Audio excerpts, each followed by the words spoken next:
out to producer Jane tomorrow on the Tropical MBA podcast at 8 a.m. Eastern Standard Time, New York City time. We're going to have an amazing interview about the current crisis with Travis Jameson, who is an experienced investor, startup investor, entrepreneur, been on the show many times, and fabulous conversation. We're looking forward to putting that one out. One other thing,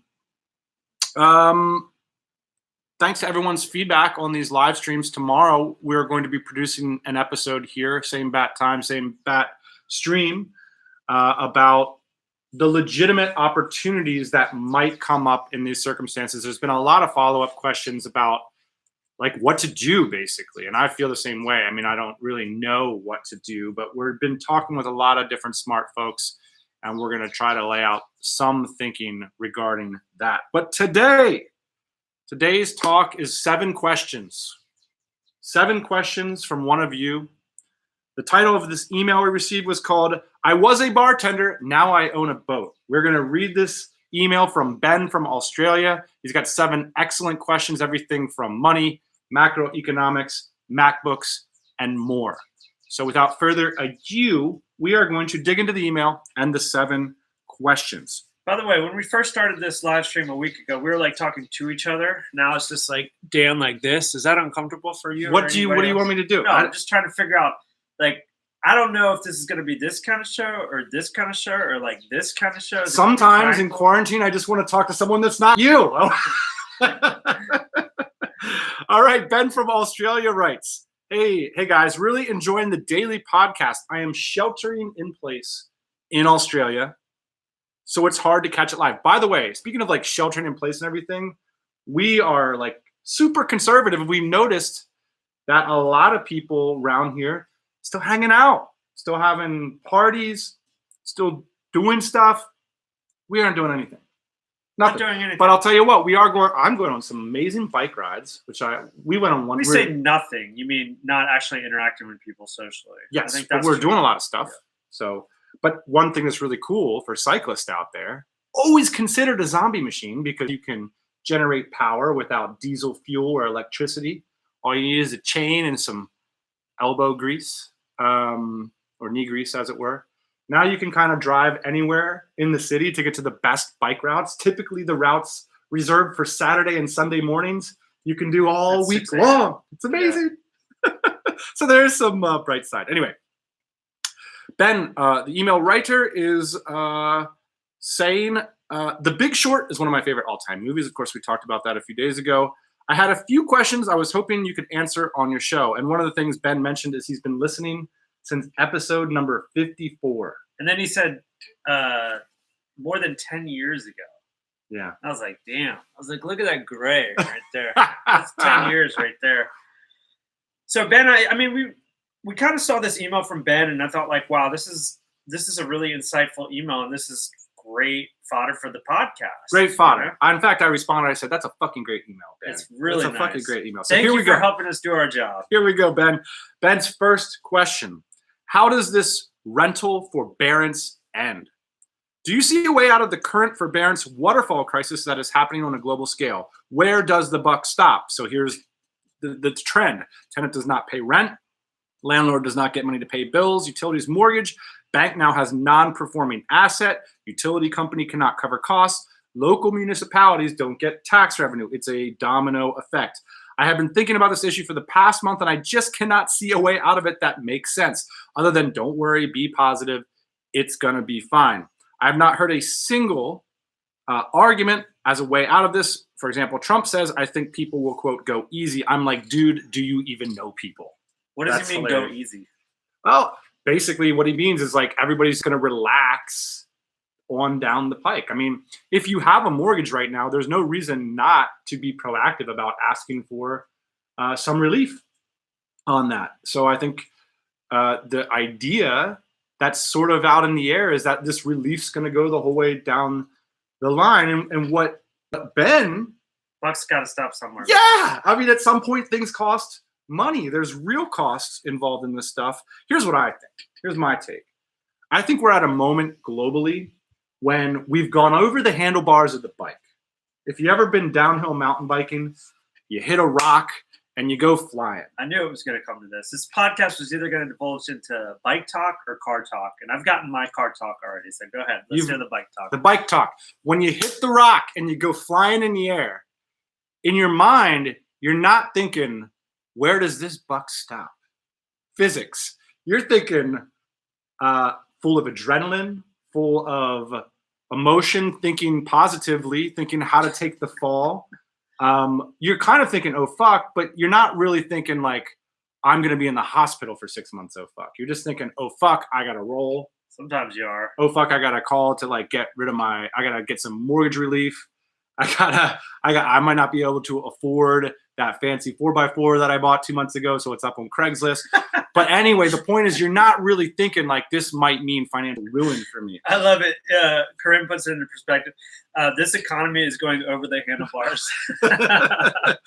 All right. So here's the thing. Everybody has a different attitude in the air, but it's typically not one of sober reality. And I just think that's what's happening right now, Ben, is like, we're over the bars. The buck like for a lot of us, the rubber hasn't really met the road. The face hasn't really planted in the dirt. And I think there's absolutely no question that a great number of us will be hospitalized. And both, unfortunately, it's not just a metaphor. So I agree with you, Ben. I think taking a look at it with sort of technical sobriety as soon as possible makes a lot of sense. And the reality is the media, the politicians, everybody else isn't incentivized to look at it this way. And maybe they are behind closed doors, right? But at least in terms of like the information they're putting out there, it's not their project to tell everybody exactly how bad it's going to be where. It should be when it comes to disease prevention. But in terms of the economically beliefs a lot of it. And that's their job, to be positive and to figure out ways that maybe we're going to do a Navy SEAL roll out of this thing, and we'll make an argument for that later on. But I'm with you, Ben. I think the buck's going to stop. It's going to hurt. And it's worth looking at that right now. Your thoughts, your take on question number one. I think Bone Thugs and Harmony, wake up, wake up, wake up. It's the first of the month. You know that song? Talking about first of the month and how they're going to get paid. Got to make that rent. Today is April 1st. Yeah. We're going to see who gets paid and who doesn't get paid. Here's what I find interesting about this. The conversation is all about rent for some reason. It's like rent forgiveness. And I'm talking to people that have large companies and they're saying they're going to go out and stiff their landlord this month because they don't want to be the one that's still paying their rent while everybody else isn't. Right. Yeah. So, multi-million-dollar companies are also signing up for this. I'm going to call it a grant, the government grant, the forgiveness program, because they feel like, I don't want to miss out on this. Everybody else is going to get this too. So everybody's accountant's phones are like lava hot the last couple of days. There's money out there to be had. The buck is going to stop somewhere. It's going to roll down the hill. I wonder why we're so focused on rent. If you look at this, like someone is providing you a service.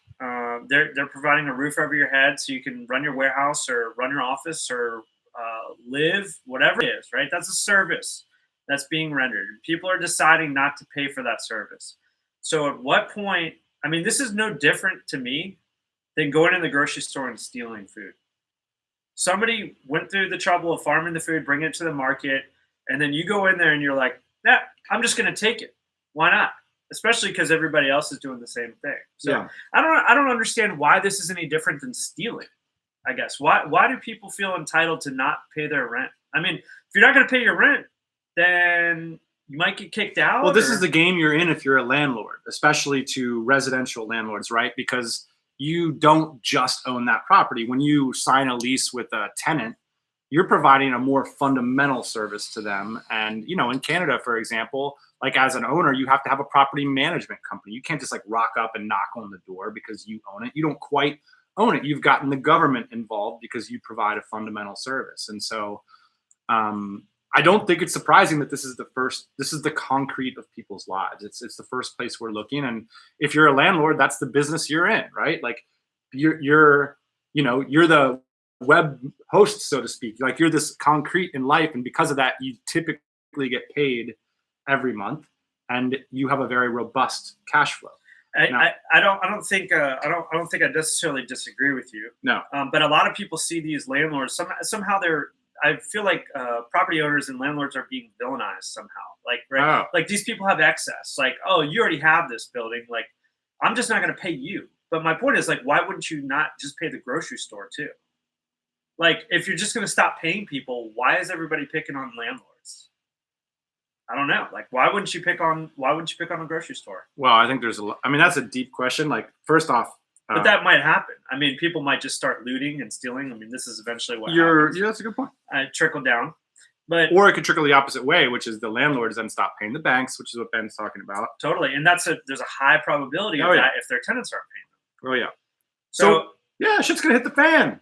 That's what we're talking about. shit might hit the fan. I just think it's curious why people are picking on landlords. I think there's a couple reasons. One is because it's a huge expense every month.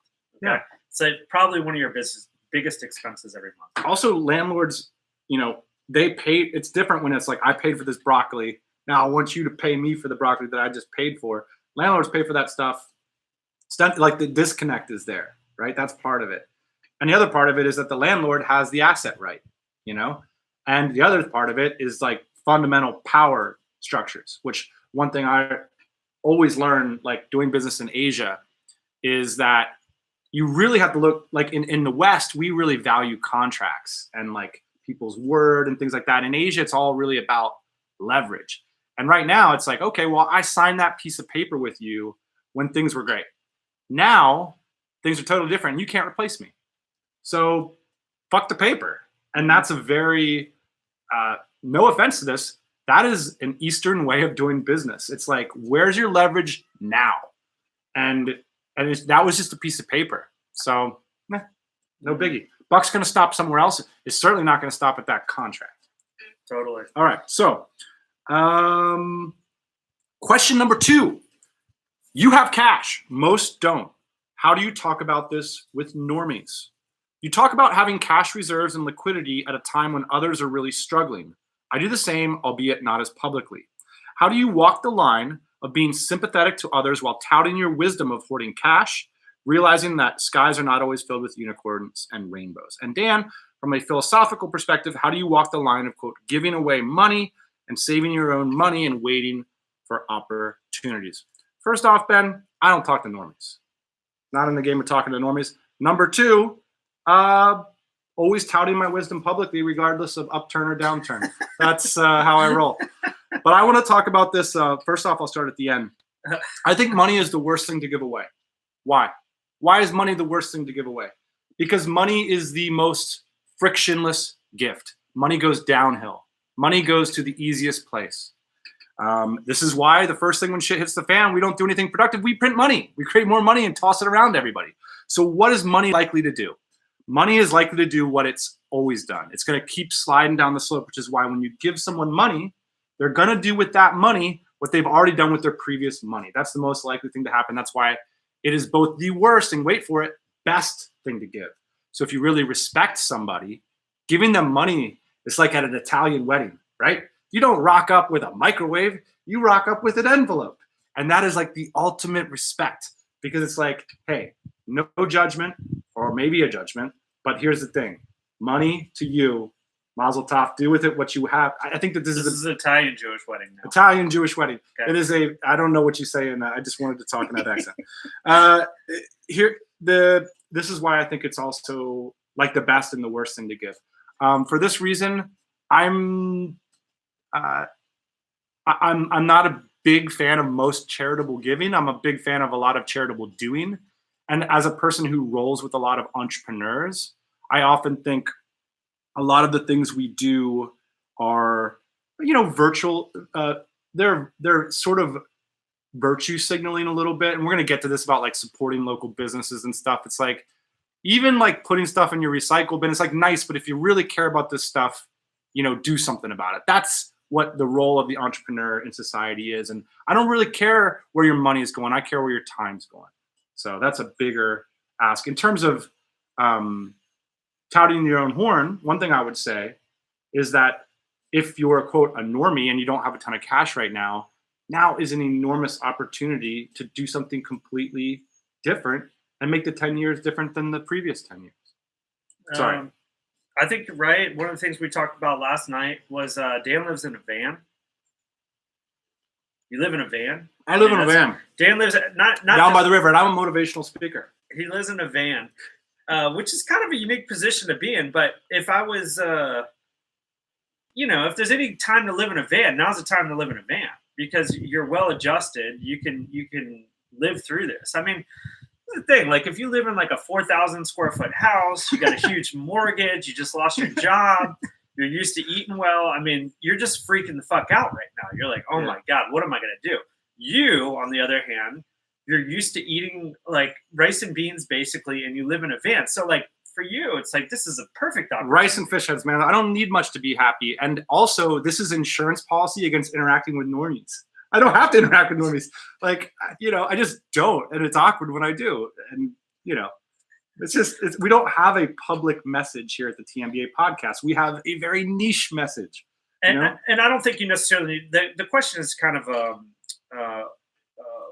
do you need to be polite to other people that don't have money in these times? And this kind of relates back to the last one, which is like, hey, if you're a landlord and you like your tenants and they've been paying you on time for 10 years and they come to you and they say that they can't afford the rent and they actually have a conversation with you and they just don't stop, they just stop instead of just stop paying you, maybe give them a little bit of forgiveness, maybe have some compassion about that. I'm all about compassion. But so that's the difference between maybe having a little bit of money and not having any money, right? Is in this situation, like you can afford people things that, are nice. Like they don't have to lose their home or their office. So, but this idea of like having cash reserves and liquidity at a time when others are struggling, like this is a reality of this show and these businesses that we built is like we've worked extremely hard to build these cash reserves, extremely hard. And everybody that's built a little bit of a cash cushion knows that, right? It requires you to live in your van. I mean, there's two types of people. Okay, look, if you're in a tough spot right now, on the one hand, you're going to be like, oh no, the 1%'s taking advantage of me. Like, I'm offended by this message of wealth. And then there's going to be another group of people that are going to be like, this wealth thing would be pretty good right now. Like that, maybe that's something I should focus on. And that's what this show is all about. You know what people call this time? Times like this, recessions, the restructuring of wealth. Restructuring of wealth. We're going to get to that in the real estate question. All right. Restructuring of wealth in a bit. Question number 4. Again, we're doing 7 questions. Supporting restaurants now. Good money after bad. So Ben writes. Wait, you skipped one. Is it number 3? Oh, People sorry. like when housing prices drop, but not when the economy does poorly. Are they the same? Follows up, it says, I find it interesting that people want to hear things like, hey, housing prices are going to drop by 40%. That would be sweet. But they don't want to hear, hey, there's a decent chance you might lose your job in the next year. 2 things go hand in hand, but people perceive the latter as something bad. Do you find the same? Well, yeah, they're both bad on one level. But who cares? We're not trying to make value judgments about, this is what normies do. Oh, I think that's bad. Who cares about your freaking opinion, right? Like, it's all about reality. Like, what's the value there? What's its value to you personally? That's what counts. So sitting around talking about, I'm so sick of everybody's opinion. Who cares? I want to see what you're doing. And here's what people are going to do in this situation. There's going to be a reordering of wealth, right? So these are basically transfers of relative wealth. So, for example, people that are in a leveraged situation improving properties in a time of uptick, they're not going to be able to hold on to a lot of this stuff. So that wealth then that was created might get transferred on. Now, both parties are going to benefit relatively, where people get to like sort of move up the pecking order. But real estate is one of these asset classes that it's like a bobber to the economy. So it's more about like your relative pecking order than it is about like margins like a small business might be where there's less competition. All right, so he says something that I think is worth examining here, Dan. Hey, housing prices are going to drop by 40%, but then in the same sentence, isn't there a decent chance you might lose your job in the next year? This is I like this normie idea. So this is a problem for normies. If housing prices drop 40% and you lose your job in the same year, then you don't get to participate in that situation. Correct. Okay, if you're not normie, I don't know what the other side of that is, but if you zig when others zag, and you do have a little bit of cash reserves, what we talked about in the last point, then you get to take advantage of the housing prices dropping by 40%. I'd also like to point out it is not just a matter of people that are liquid. We're getting a great number of phone calls, emails, private messages, and everything this week about the astonishing performance of certainly not the majority, but of certain small businesses in this environment. So some jobs, some normies, and some businesses are going to be shooting up during this time. And some people are going to be agile to the situation, where a lot of people might sit around and say, oh, this is bad. I don't agree with it. It doesn't fit my current lifestyle. And they go down with the ship. So that's right. That's right. Housing prices dropping by 40% would be great. Not having a job would be bad, and you couldn't capitalize on it. So I think the point I'm trying to make here, Dan, is like, if you're one-to-one, if your life, right, if your job acts as the market does, basically, if you have a job when the market's up and you don't have a job when the market's down, then you're not going to be able to take advantage of these situations. If you're a small business entrepreneur, like most of us are watching this show, then you can control your income a little bit more, and you could have probably controlled your savings a little bit more than most people can, especially if you live in a van. If anybody wants to know the economics of van living, I'm available. Okay, so question number 4. Supporting restaurants now, good money after bad. So many people on Facebook, etc., are posting things like, hey, come order takeout from our local restaurant. Come on, support your local economy.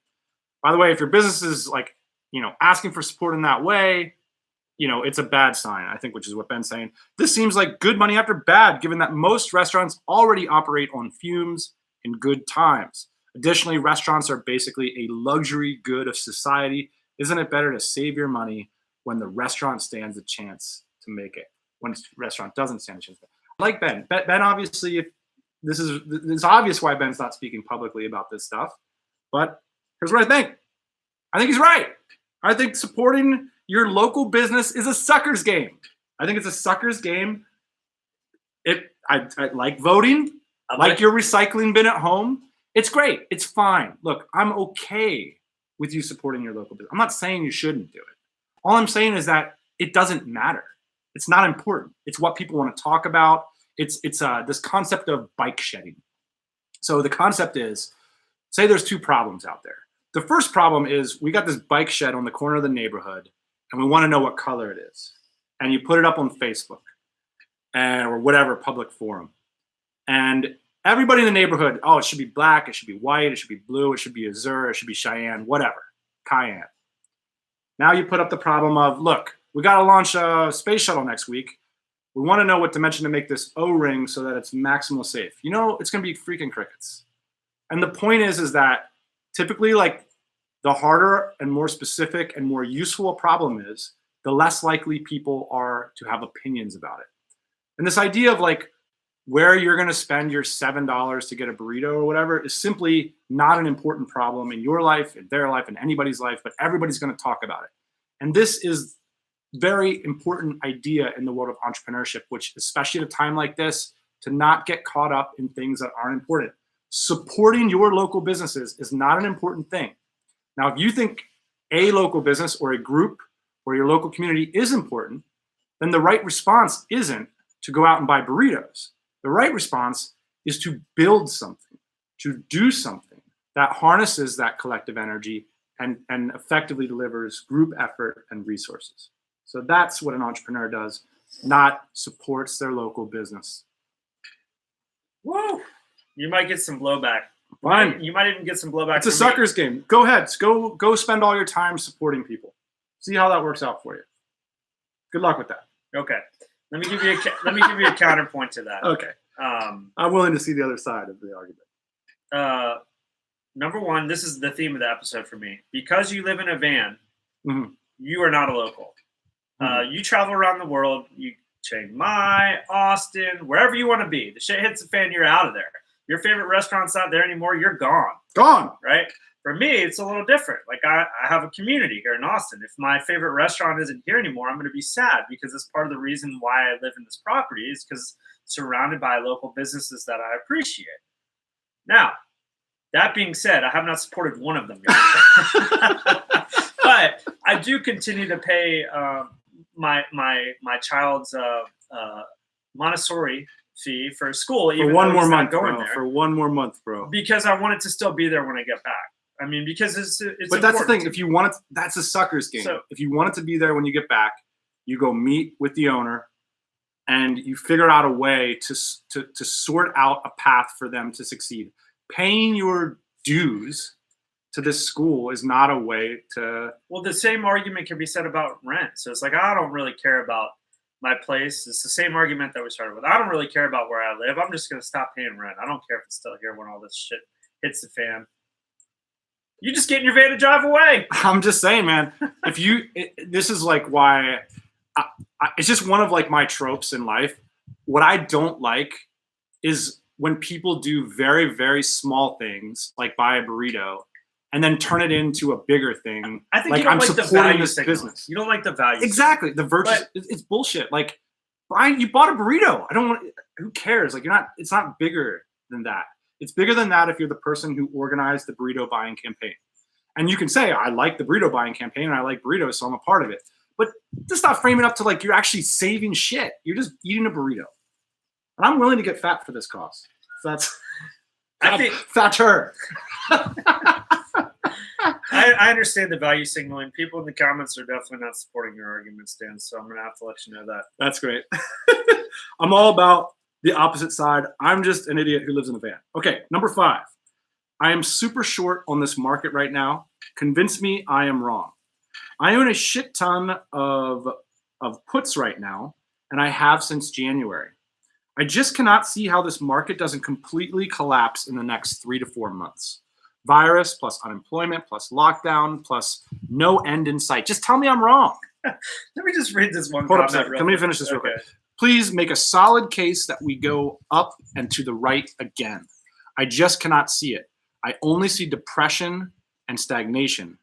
And there are no grown-ups in the room that are willing to address this issue. So we'll address that after we read some of these hilarious comments. Just Justin, great comment. Vote Dan for mayor of Ghostville Town. That's all I had to say. You know what? Up and to the right. Yeah, this is kind of the song that we've been singing on this podcast, especially you, Dan, with this. People continuing to pour their life savings into index funds while they're down, thinking that it's always going to have to go up and to the right because it's always existed for the last 100 years, even though world's been around for a lot longer than that. I don't know. Here's what I'll say about this. I don't know how good predicting things is like this. Like, I don't know how important it is versus action. So what are we all going to do? That's what we're trying to focus on this show, I think, and in our lives personally, Dan, is like, what are we actually going to do? What are we going to do if it does go up and to the right? What are we going to do if it goes down and to the right? Some of these different strategies that we're employing. This is an investment talk. I mean, and this is also about optimism. So I want to make a case that things are going to go up and to the right. Let's just try it out. You? Yeah. Up and to the right? I'm going to try it. Okay, here we go. This, as with every pandemic, I've been reading a very in-depth book. I'm almost finished with a book about the 1918 influenza. We will discover a vaccine to this pandemic, and it will go away eventually. We don't know the exact timing on that. It could be sooner rather than later. In the meantime, we will have to take more collective action globally in terms of our travel infrastructure, and that might ultimately be a good thing. We have unprecedented levels of cooperation, globalization, and liquidity. And so if you consider sort of international, just our ability to like harmonize internationally on these things, that could be a force in the world, that's really powerful. In other words, we could work together more as a globe and bounce back. We bounced back from 2008 pretty effectively, although with crazy fundamentals. So the big question is the fundamentals. So here's what I think. I wouldn't be surprised at all if we bounce back faster than anyone expects and better. I do think that would probably introduce more risk into the global system, because when you get everybody operating on one giant heartbeat, so to speak, okay, the G8 is going to get together and we're going to provide liquidity for everybody. We're going to keep the markets going. And, because everybody's like, we got knocked off the bike and everybody's kind of like waiting to see what happens in the big countries, to see, how the global economy pans out. Well, say we sort all that stuff out, which I think is a very real possibility. I think the downstream effect would be like the next crash would be even worse. Because when you have like less nodes that can make their own decisions about the fundamentals that exist right now, and you have like these more abstract levels of like creating liquidity and wealth, those abstractions are very fragile. And we're seeing that right now. So that's my like optimism tinged with look, if things do bounce back and everybody's happy again, it's all the more reason to like focus on your fundamental finances and business and be even more prudent, because I don't think that this sort of like, we're good. Oh my God, we can't pay the rent. I don't think that situation in the global economy is going to change. I think that that's what comes with the global economy. That's like this cooperative cross-national effort. So that's my up and to the right call. I mean, I wouldn't be surprised at all if it's December and we're all like, we kind of did a pretty good job. We're back. I wouldn't be surprised. I don't expect it, but I wouldn't be surprised. So there you go, Ben. I was on the debate team in high school. You don't say. You don't say. I am still that asshole. Okay. You want to skip to question number 7?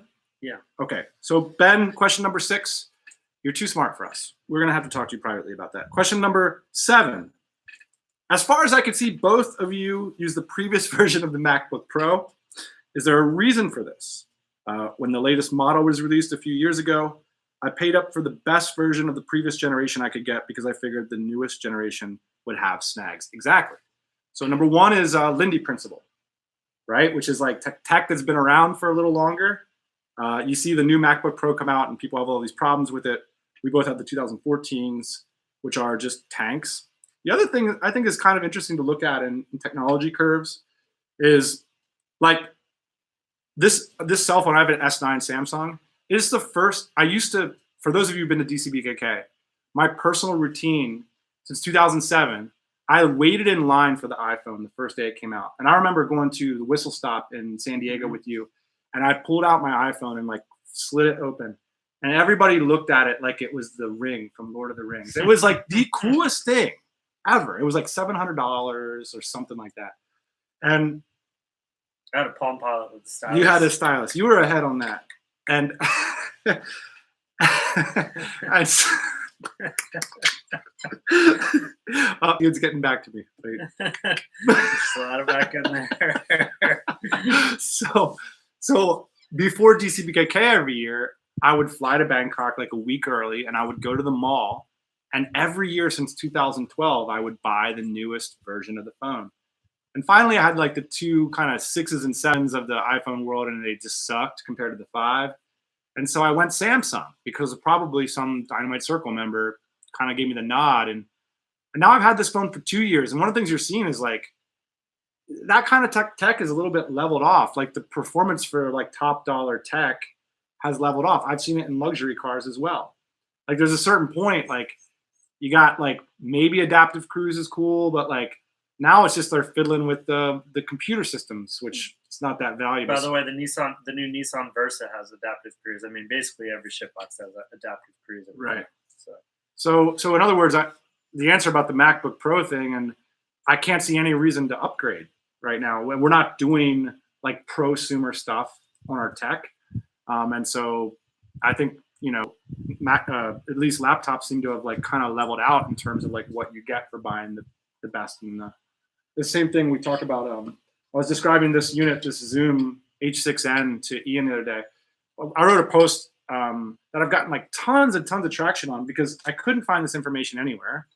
And it's a great kind of like content idea. It's like I was looking for this content of how to create a portable podcast studio. And so I built one. I've noticed like actually some quite famous people copy our podcast studio without attribution. But I won't grind that gear right now. But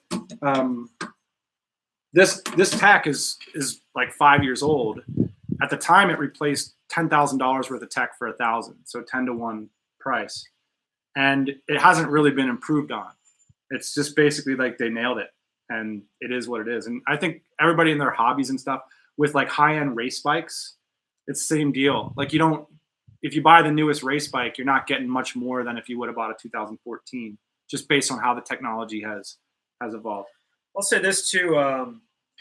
Taylor mentions in the comments this. He had the same computer maxed out at 16 gigabytes of RAM. I have 16 gigabytes of RAM in my computer too. I've replaced the battery in it 3 times.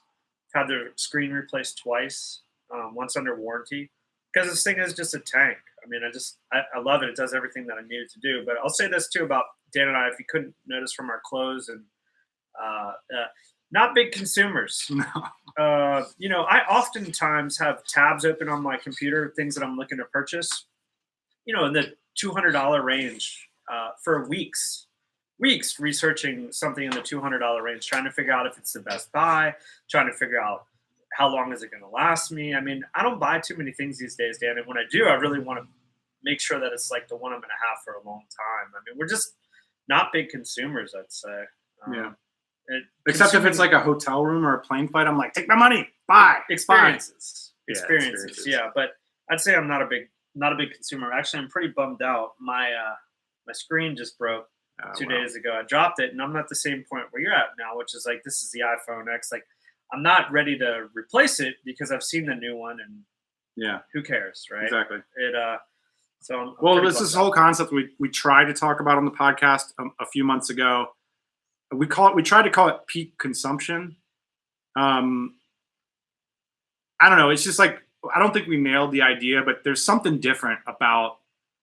It feels different consuming now with like Amazon, and the fact that, even if you have like an average American income, so long as you have the time, there's like not many things on earth that you couldn't have access to, right? Like, just the difference between what you have access to in 2020 and what you had access to in 2000 is just radical. It's just radical. And a lot of that was contingent on the economic situation of a few weeks ago. So we'll see if that changes. But the other reason I leave my purchases in open tabs, Dan, is like while I'm researching them, is because a lot of times I'll figure out that I don't need them anymore. So it's like the same thing with like an old email. It's like if I go back and like I read an email, it's like, I don't need to respond to that anymore. It's like it just becomes less and less relevant. It's something I learned from you and about the ease of moving money around. One of the best favors you can do for yourself, and if you're feeling paternalizing to anybody else, is like, if someone needs money to do something, you just say, well, there's not money for it. So what are you going to do now? And like, inevitably, the answer to that question is going to be way more interesting for both yourself and others. And 9 out of 10 problems that could be solved with money could be solved without it. And I think for entrepreneurs, that's actually our charter thing. I mean, and that's coming back to the point of this episode, Ben. That's my message for normies right there. That's being an entrepreneur. That's being relentlessly resourceful. That's working for 25 cents on the dollar. That's what we do, is that 9 out of 10 problems can be solved without money. So go ahead and solve them with your energy, with your effort, with your resourcefulness, with your hustle. Let all the normies cut checks. That's what they do. I could have checked once, and maybe this will be a good story to end on. Buddy of mine, this was when we were first getting started. I remember, and I had like my first bit of money in my account. I'll tell you exactly how much I had. Like $40,000 in my bank account. Okay, it's like a big deal.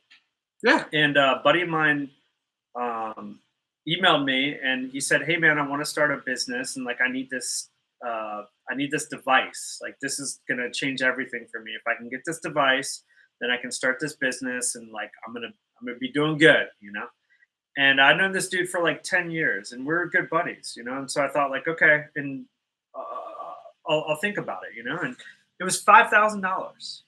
$5,000. You do the math, and I had $40,000 in my bank account. I hesitate. I won't ask about the device. Yeah, geez. It was a diagnostics device. I mean, it was a tool, and I finally said, like, all right, man, like you're a good buddy. I think this is going to really help you out and get you on your feet, and here you go. So I wrote him a check for $5,000, and year 1 passed, and I didn't get paid back. Year 2, year 3, and then it was like, hey, let's start a payment plan. Do you want to trade me for something?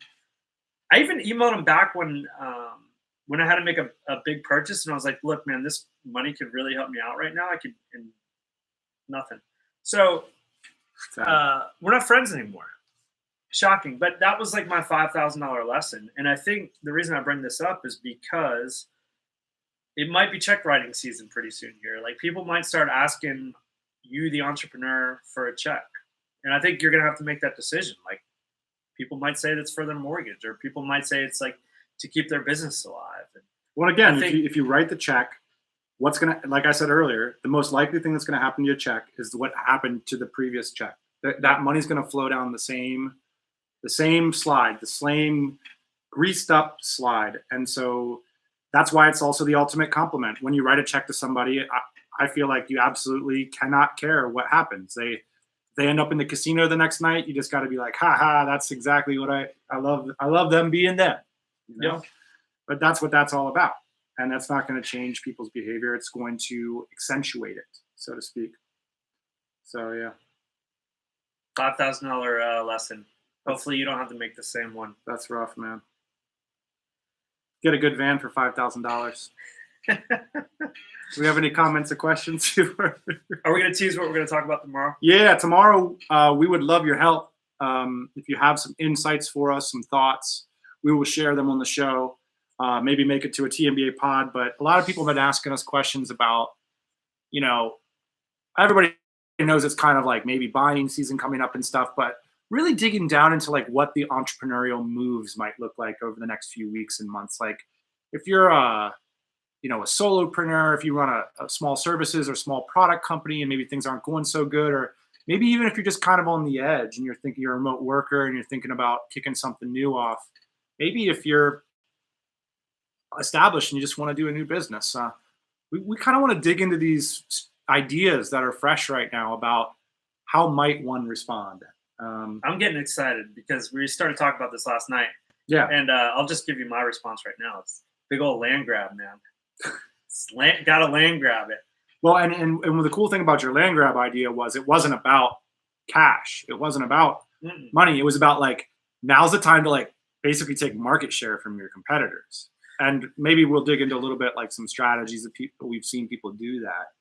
And certainly I agree because people are on the ropes right now. So again, there's going to be like a lot of ups and downs in the next few months and few years. So if you've got a business and you're watching the show right now and you're trying to figure out how can I crush the market in this downturn, write us an email. Let us know what's going on in your market. And it's not just crush, right? I mean, it also could just be bring everything up. Like if you want to save every burrito stand on your corner, why limit yourself to your small corner? I mean, this is worth thinking in systems. Let's save every burrito shop in America. And I'm down with that. That's what I want to hear about. I don't want to hear about people spending $7 to go eat a burrito. You do that anyway. Just save the good ones, man. All right. You know what I want for lunch now? Burrito. We want to go down to the pickle house and just eat all the pickle house sandwiches. You can't. See, you do have a heart because we drove by the pickle house I definitely 2 have a days heart. ago and you go, oh man, it would be such a bummer if that place disappeared. I want to say, I think this is true with everybody. Like the things that I say publicly, I'm trying to be useful and interesting in terms of like entrepreneurial ventures. I mean, personally, sitting around in my van eating burritos, man, trying to keep the neighborhood alive, of course. Anyway, go out and grow a great business, employ people. That's the cool thing is that think about normies. Like a lot of people feel out of control. Even entrepreneurs feel out of control right now. But the reality is if anybody's in control, it's us. So let's reserve a big part of our days to do something about that and keep it going. Cool. Keep it going. Buy the burritos. All right, everybody, buy those burritos. See you tomorrow.